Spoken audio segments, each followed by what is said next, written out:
Hello, y'all. I am fortunate enough to be here with Darryll, and Darryll is here for a reason. He's been doing a lot of stuff. Normally, have TEDx organizers, professional speakers, or business leaders on here, and Darryll could say hits on all three of those at the same time. So, before I give any more spoilers, Darryll, who the heck are you, and what are you doing here today? Yeah, man. Here to talk about helping people to share their story. I'm a person who thought that my story didn't matter. I thought that, there's so many more people out there with more traumatic stories than mine. Their accomplishments are better. And so I know what it's like to overcome those insecurities, those comparisons, those imposter syndrome feelings, to be able to actually get out there and speak on, some of the largest stages in the world and to actually make transformative change in other people's lives. So that's a little bit, man, just about my heart. And of course, we can get into more of my background, just depending on how much you want me to speak and how much you want to interview. Sure. So I think one thing that is very important to mention, you've given 2 TEDx talks yourself, and you are now a TEDx organizer and you're a professional speaker. So Mhm, one doesn't naturally just become a professional speaker instantly. One doesn't just mhm, become a TEDx organizer. Wasn't doesn't just become a TEDx speaker. What does that journey look mhm. like for you?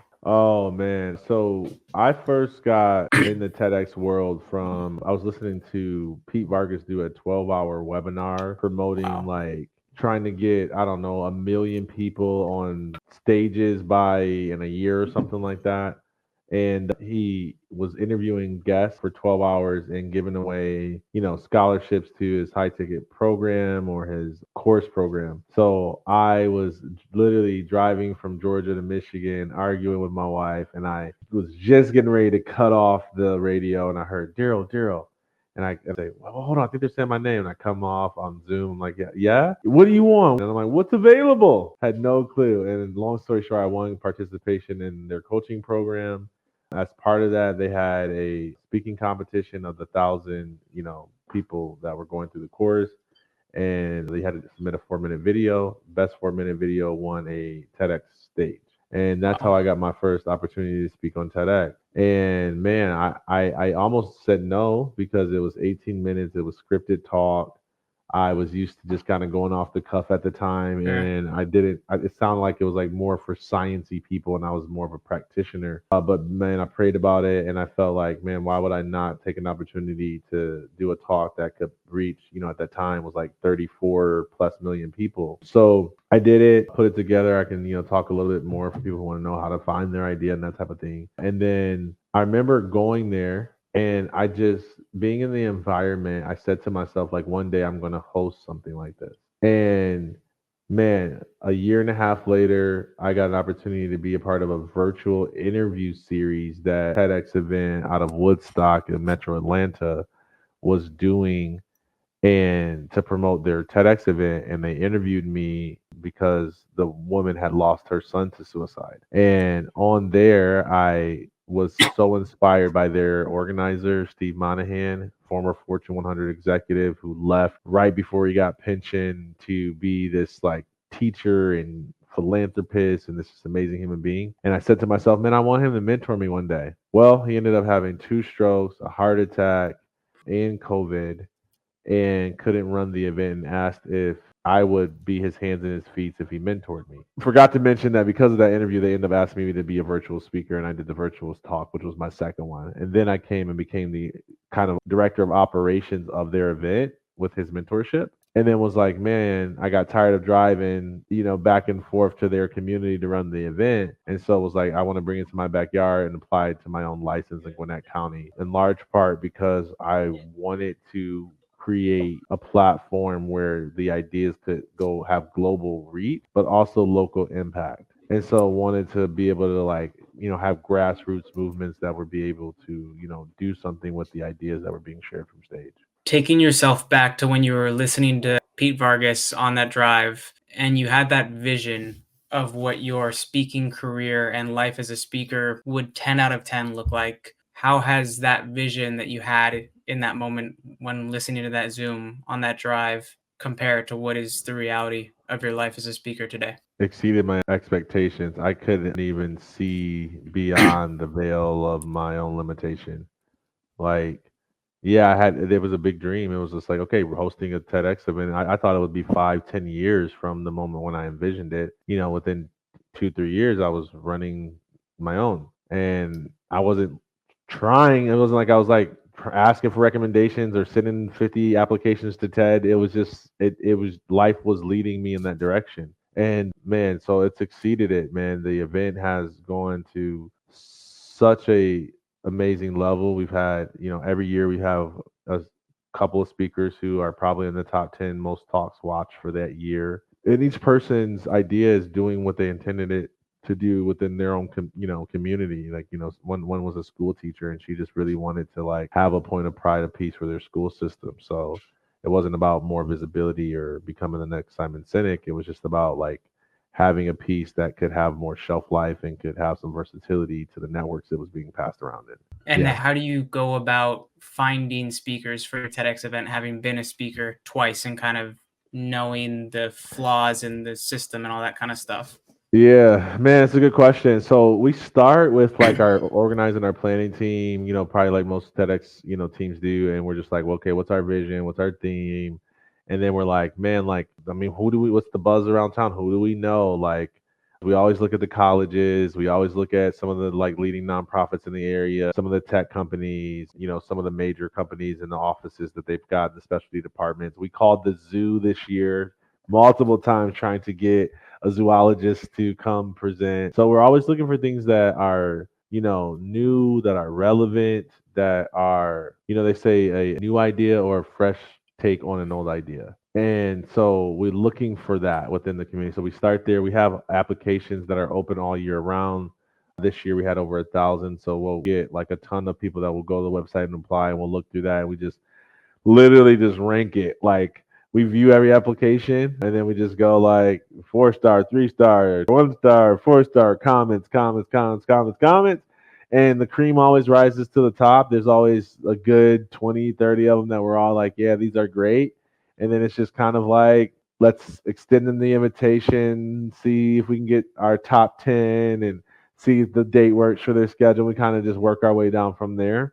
That's usually how we do it. What percent of the speakers you end up having are applications submitted versus handpicked from you and your curation team? Wow, that's interesting. Let me see. I have to. Well, I consider everybody to be handpicked, right? But if you mean like how many came direct from apps, I don't know if I have that number off the top of my head. I'd have to look at the lineup and be like, oh, it's 3 or 4 or whatever the case may be. Yeah. And how many did you guys have this past year? How many speakers? We had 10 speakers, and that's usually going to be the case because the first year I did it for Woodstock, I think there was like 15, 17. Too many. It's like 10's a good sweet spot for us. Yeah. And what I would try 7 too. I might try 7 next year. Chipping it away.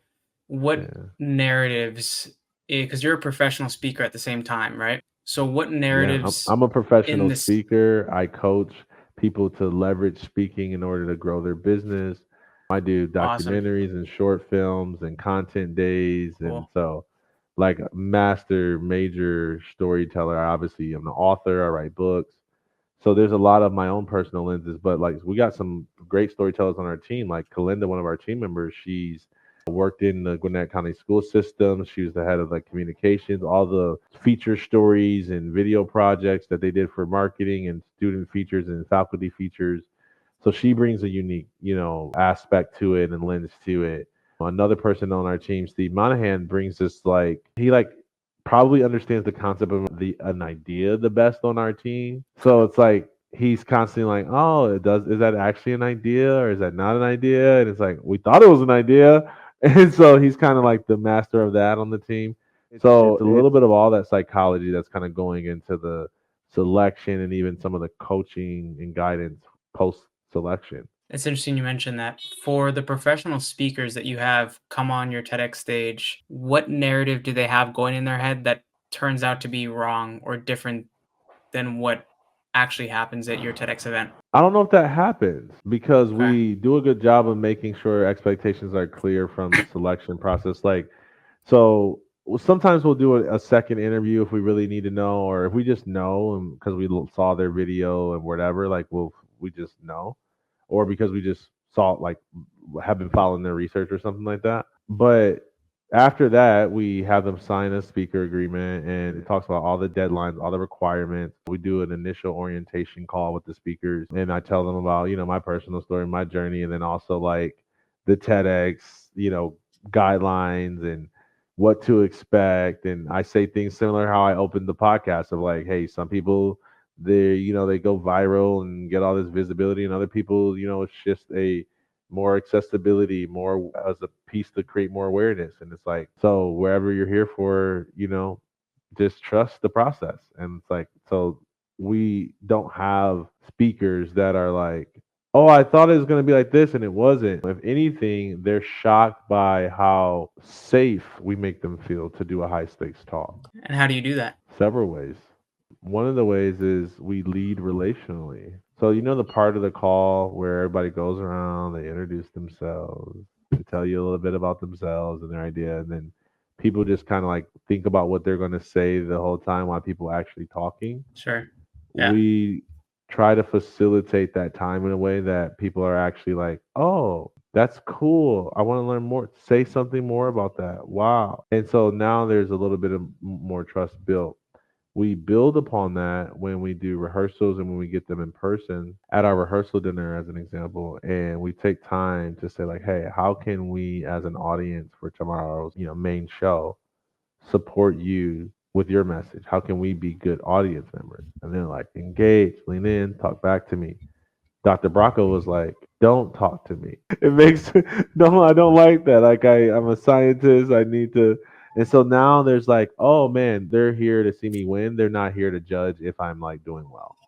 And that creates a new level of just safety that now the speakers can express from. So I think that might be the biggest shock that they get from working with us. It's Yeah. interesting. For the aspiring speakers and the professional speakers, there was a few weeks back, I was at the Tony Robbins Leadership Mastery event with a good friend of mine. He said, man, I have it as one of my goals. He showed me his iPhone screen background and it said, be the top speaker in Europe. I said, well, man, don't you think you should, give a TEDx talk? Isn't that kind of on the path? He said, yeah, but, that's like years down the road. I said, dude, I just spoke with the TEDx Geneva organizer, Theo. You got the application right here. You have 15 minutes before this application deadline goes. This was at 11:45 p.m. before the deadline. He said, dude, I don't have time to do it. I barely even know the idea. I helped him say, hey, no, just, here's a good idea. And we came up with the idea in a few minutes. 2 weeks later, he gets an email. He was accepted. That narrative in his head of, I'm not good enough. I want to be a speaker, but I don't know what to do. Do you ever have that for the people that are accepted, and how do you help them overcome that? Who the heck am I to give a TEDx talk? That's not me. All the time, man. I don't think we had a speaker, and I think, I don't know, maybe half of our lineup might already have some speaking like experience professionally. This year probably was the lineup that we had was probably the most seasoned like speakers that we've had. But even seasoned, still a high stakes talk. They still know that they only have 18 minutes and they still question themselves, right? Like they have an insecurity of like can I do justice to, my work? And man, yeah, we get that from every single speaker that we've probably ever had on our lineup. It's not always communicated so openly. Some people say it, they voice it. Other people just, you see it on their face. And, we just try to guide them and encourage them. And, I tell stories about how I had a wardrobe malfunction on my TEDx talk. And we show them the video of Simon Sinek where it's like, they had audio AV issues that day. And it's not about all of that. So, you're here for a reason. We selected you out of what could have been thousands of other people, or 1,000 plus. And we believe in you, even like we always have like a high schooler that's a part of our lineup because we want to feature youth in our community. And even like for her, it's just like, hey, you deserve to be here. We didn't just select you because you were young.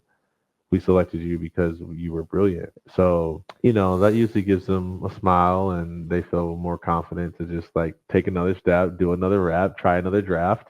And then it all, unfolds beautifully. And when you and your team are looking through these thousands of applications, what rank of, there's a lot of, inputs that, we put in when we're applying for a TEDx talk. There's name, email, ID, 3 to 5 sentences describing the idea, what's your credibility, socials, all that kind of stuff. For you and your creation team, which of those inputs do you guys rank as the most important? Then once they say, okay, yes, this kind of gets past the first gatekeeper, then we see this. If this is still good, then we'll give value to this.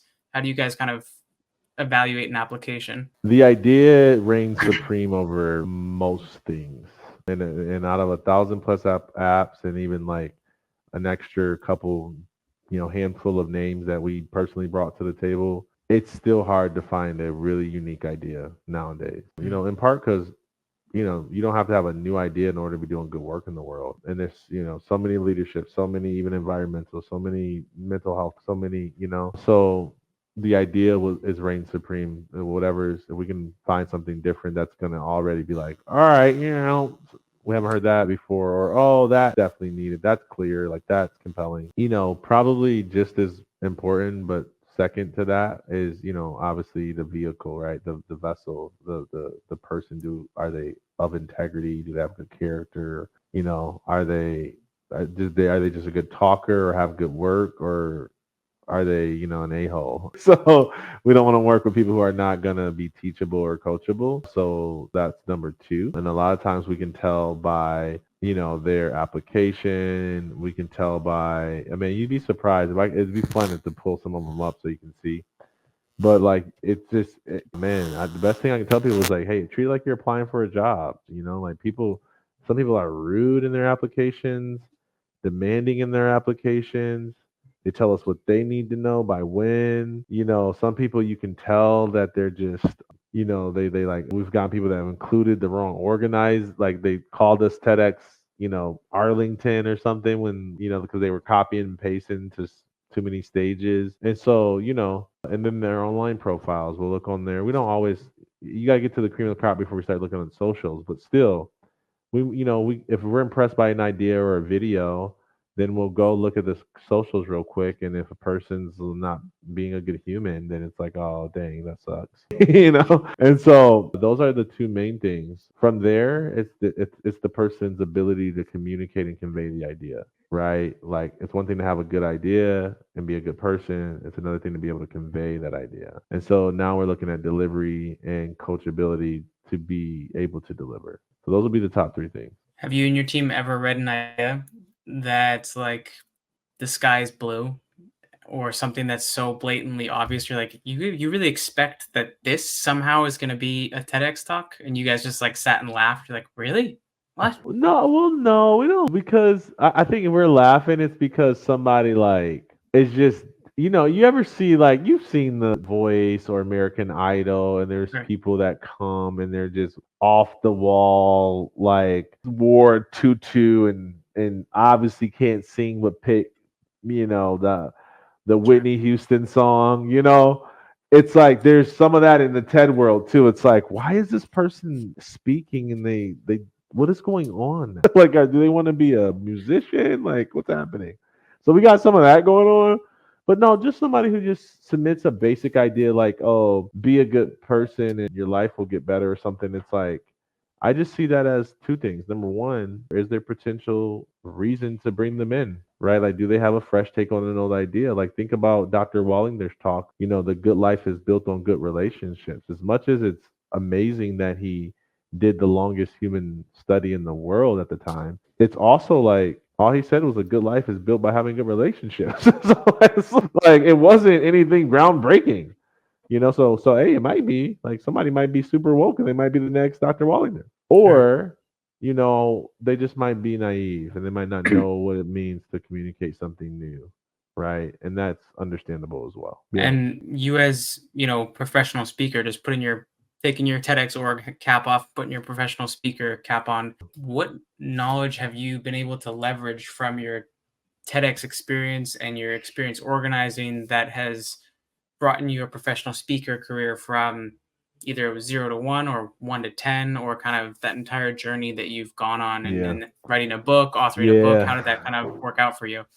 Yeah, man. I'll give you a bar, bro. So I say number one mistake people make when they're trying to book consistent speaking engagements is that they're trying to sell a speech instead of sell a solution. And so Mm, one of the things that being a TEDx organizer helped me to like learn at a closer level was like mindset of an event organizer, because I could see who was like pitching speeches or topics and who was actually like solving problems in the world. And I could like now self critique my own self through that lens. It's like there's value when you're searching to be employed, having gone through being an employer.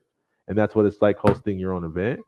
And so I now have that insight, and man, it helps me dramatically to have conversations with event planners because I'm speaking their language. I now am not, pitching the places that are misaligned because I understand like what they're looking for and what events are going to make sense. And so, man, it's a huge benefit. And again, you don't have to run a TEDx talk to do that. You can just run an event where you're doing like a speaker series. You could run a podcast. You start to see, how do I vet guests and select the right people for my audience? And you take that same mindset into, booking additional engagements. Sure. There was a speaker I was talking to. His name's Scott Schilling, and I say his name because I want to give him credit for the statement. He said, in professional speaking, booking gigs, the promoter is first important, then the audience, then you as a speaker, you're third. And at first, when he said that, I didn't really get what he meant. But then after he guessed it on the Speaking to Expand podcast here, and the entire time he was making me, the promoter, look really good, providing a bunch of value to the audience. And then he, in his head, he came last. He understood it's not about me bragging about what I did or anything like that. And he had done some really awesome stuff, just top level speaking stuff. Shared the stage with Les Brown, that level of speaker was amazing stuff. But is there a piece of insight, kind of like he shared, that you, from your experience, you've really kind of consolidated from all the trials and tribulations of growing your speaking business and kind of going and building your personal brand, writing the book, that you've learned this is how it is?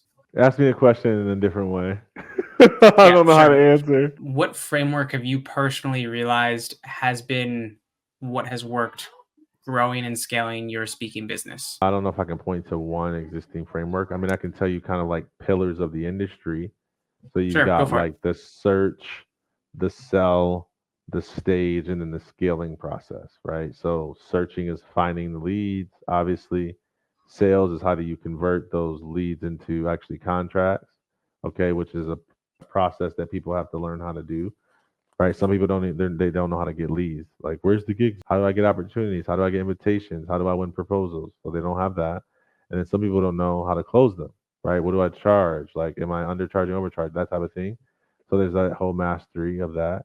And then there's the search, the sell, the stage. So now we're talking about crafting your actual speech, which includes, developing usually some type of unique process is what I call it. You can call it USP, signature method. It's, the 21 laws of leadership, John Maxwell. It's the, Patrick Lencioni, 5 dysfunctions of a team. It's what I use for mental health was my CARE system, which is a CARE acronym. It's like you have a signature process. It's like that's part of it. And then it's like, now how do you turn a speaking opportunity into multiple?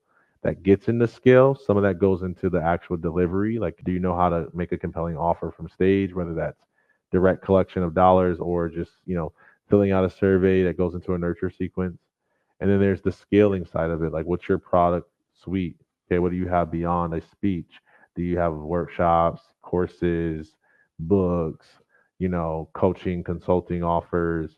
And, how effective are those? And are you actually creating measurable results that you can then document, market, and repeat? So that's kind of like multiple frameworks go into all of those, and that's kind of my paradigm around how I view the industry. And I'm constantly I went through the pandemic, and a lot of people got, obviously, initially 80% of my business got shut down. I was able to recover really quick and pivot and all that stuff, but not everybody was able to do that. And so I would do these business audits. I was sending out leads for speaking. I was just trying to help so many speakers because I like wanted to protect the craft and the value. So when I audited a website, it was very easy to look for some of those things that I just mentioned and look at those 5, like those, was it 4 or 5 pillars, and go, oh, okay, I see where they're stuck. It's not easy to do a sale with them. Okay, I see where they're stuck. They're branding. I know what price point they're at based upon how they're marketing to get leads. Oh, okay, I get it. Like, it's like you just do a quick audit within those things. And so within my own business, I'm always like, okay, how am I doing in leads, in search? How am I doing in sales? How am I doing with my stages? And what's my, ratings? How many leads am I generating when I go? What's the survey results say? Are we getting testimonials? And then my scaling, how's the coaching consulting going? And then I just kind of like lead and correct from there. That's pretty cool. Yep. Has there been a thought leader or a TEDx talk that you've seen that was really a needle mover for you? I was speaking to Prince Williams, who's the TEDx San Luis Obispo organizer, and he said it was Myron Golden's talk for him was what made him want to be a TEDx organizer of TEDx San Luis Obispo. For you, was there one you saw where you're like, that was it for you? That kicked off the TEDx journey for you? Or was it just by happenstance you ended up on the TEDx stage? Well, yeah, it was happenstance. I told that story, Right. but I Yep. did once I saw Simon Sinek's talk. I mean, I was Yeah. mesmerized by Yeah. how compelling he was. And there was so much craft in his delivery. Like he made you think that solved the biggest issue in the world, and he literally just said lead from the inside out instead of the outside in. But the way in which he communicated it was so masterful.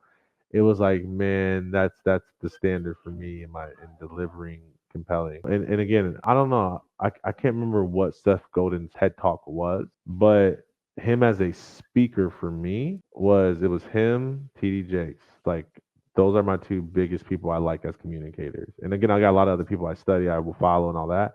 But in terms of like who I would say is the best, like Michael Jordan and Kobe Bryant, it's like TD Jakes, Seth Godin. And they're totally different styles, but just brilliant in their ability to convey an idea and get an audience to adopt beliefs and behaviors. Yeah. Where do you see TEDx going over the next 5, 10 years, being from the inside? It's a very good question.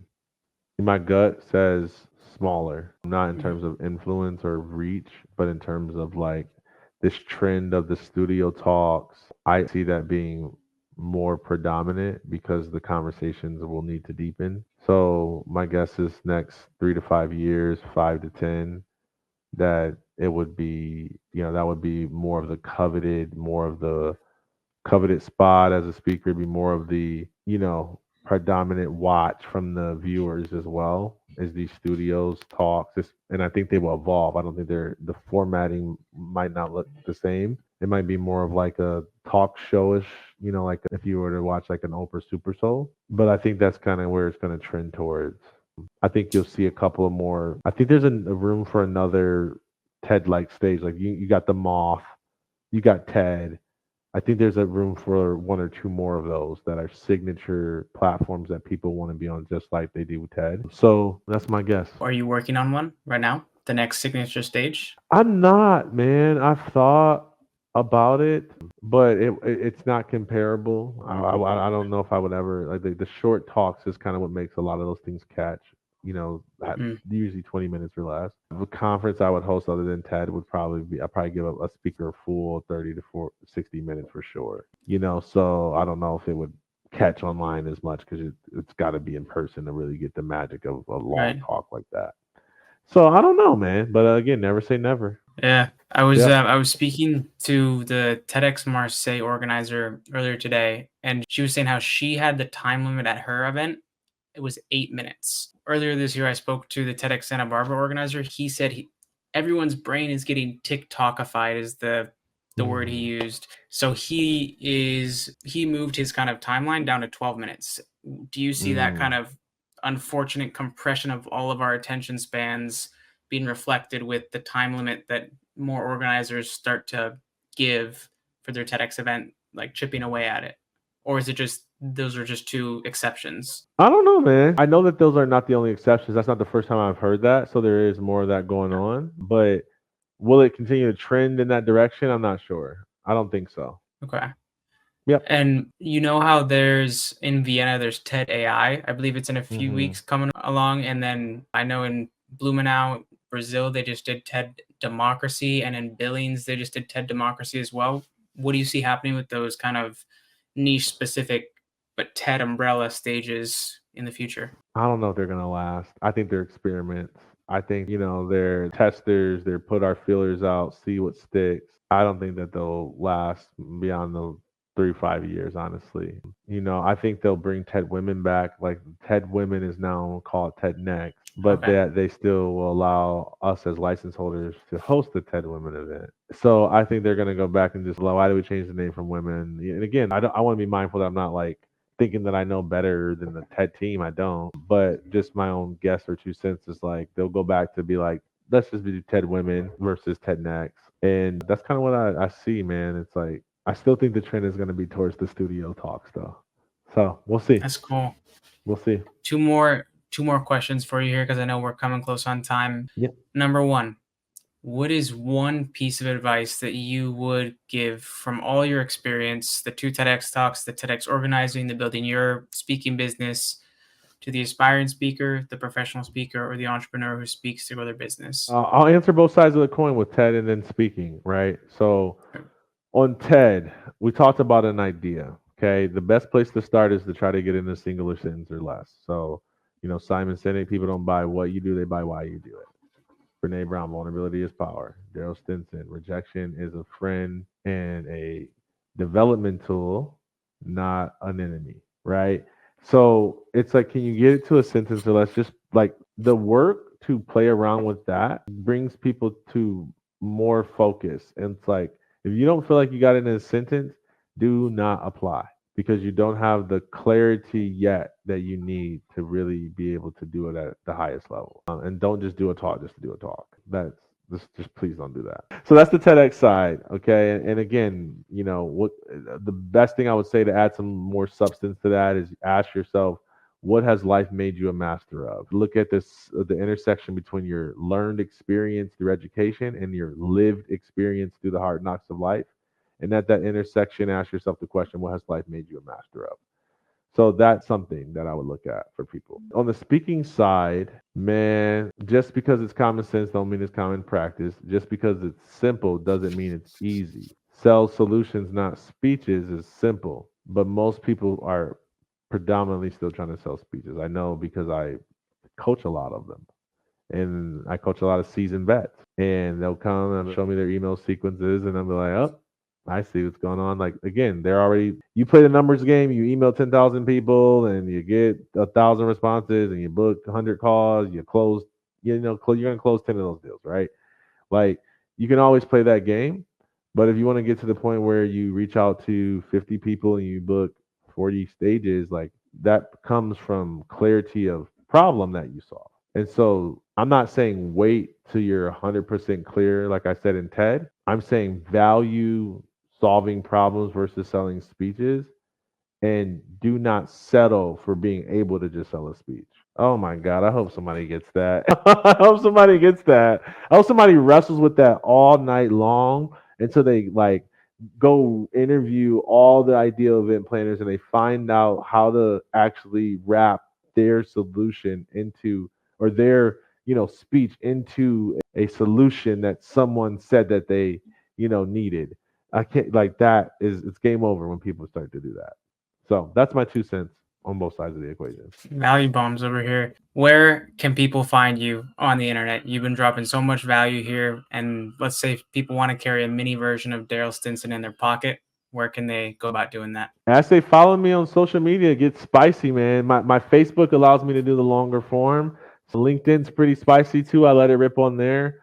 But I'm speaking truth regardless of what people think or say or command. I'm not being rude. I'm not being, unethical or anything like that.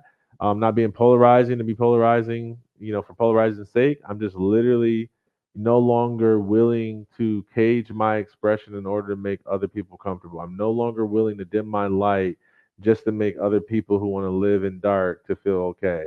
Like so, at Stinson Speaks, it's on the screen. And Speaks on all platforms. Just connect with your boy and chime in. Don't just be a watcher. Be a critic. Be a contributor. That's what I'm in with. Love it. Well, y'all, if you're listening and you're thinking about giving a TEDx talk or you're thinking about looking for some help on running the systems and operations to grow your speaking business, you know where you can find Darryll, and maybe share this episode with that friend that isn't totally convinced that they need any help to kind of open the door so they realize, oh, maybe I should do a little bit more investigating and to see what's going on here.